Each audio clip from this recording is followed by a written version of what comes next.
নমস্কার বন্ধুরা, ফুটি ধাবা আমার চ্যানেলে আপনাদের স্বাগত।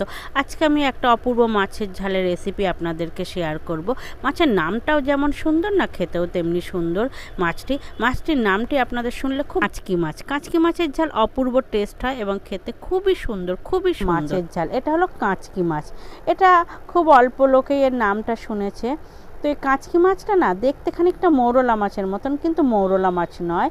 মৌরলা মাছের মতন সাদা সাদা লম্বা লম্বা ছোট। মৌরলা মাছ একটু বড় হয় আর চওড়া হয়, এটা হলো লম্বা আর সরু সরু হয়।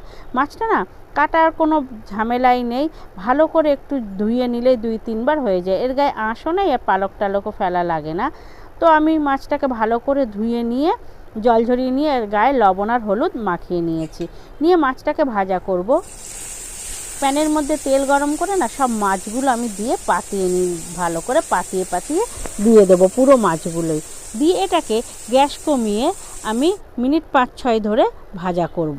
তাহলে কী হবে, মাছের এক পিঠ ভালোভাবে ভাজা হয়ে যাবে। আর এটা তো নরম মাছ, আর খুব অল্প সময়ের মধ্যে হয়ে যায়। ওই জন্য আমি গ্যাসটা কমিয়ে এটাকে ভাজা করব। তো আমি এর মাছে একটা মশলা দেবো, সেই মশলাটা না বানিয়ে নেই। প্রথমে দিয়েছি 1 ইঞ্চি আদা, কয়েকটা রসুন, অল্প একটু পেঁয়াজ দিয়েছি, 2টো কাঁচা লঙ্কা, অল্প একটু এলাচ লবঙ্গ দারচিনি, একটা তেজপাতা ছেড়ে দিয়েছি, দিচ্ছি একটু কালো জিরে, একটু রাঁধুনি, একটু সর্ষে, কয়েকটা শুকনো লঙ্কা দিয়ে এটাকে আমি একটা পেস্ট বানিয়ে নিচ্ছি। দেখুন মাছটা আমার হয়ে যাওয়ার পরে আমি গ্যাসটা না বন্ধ করে দিয়েছিলাম। তো মাছটা আমার কত সুন্দর সব উঠে যাচ্ছে, ভাজাও হয়ে গেছে এক পিঠ। তো এই মাছটাকে এবার আমি ঝাল করব। তো আমরা সব সময় একরকম মশলা দিয়ে এই ঝাল খাই, তো আজকে আমি ঠিক করলাম এইভাবেই আমি মাছটা রান্না করব। মাছটা দেখেছেন এক পিঠ সুন্দর ভাজা হয়ে গেছে। তো এই মাছটা আমি দ্বিতীয়বার রান্না করছি, আগেও একবার রান্না করেছি, এবার এটা দ্বিতীয়বার। তো এতে আমি কালো জিরে ফোড়ন দিয়েছি, দিয়ে একটা বড় সাইজের পেঁয়াজ ঝিরিঝিরি করে কুচিয়ে নিয়ে আর একটা কাঁচা লঙ্কা দিয়ে না এটাকে হালকা করে ভেজে নিচ্ছি।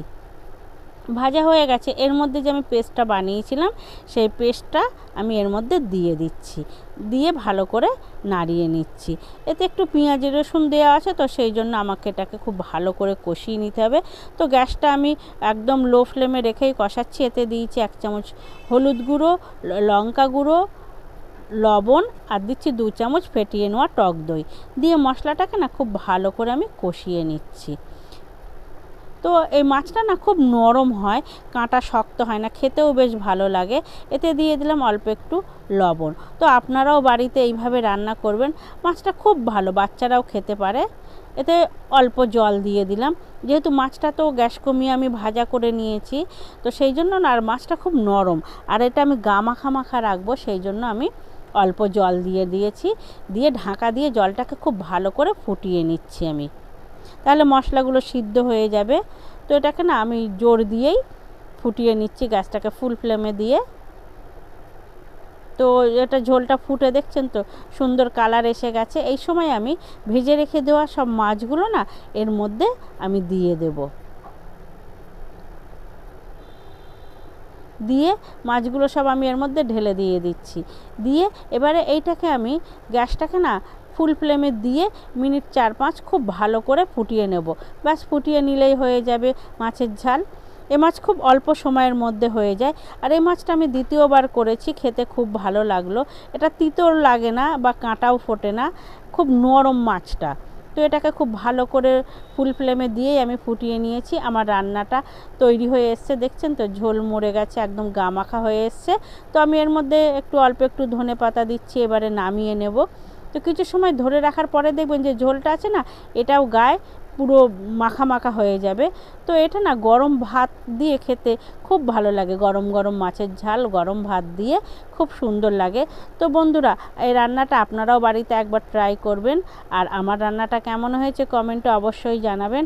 ভালো লাগলে একটা লাইক দেবেন, আর যদি চ্যানেলটা নতুন হয়ে থাকেন তো একটা সাবস্ক্রাইব করে দেবেন।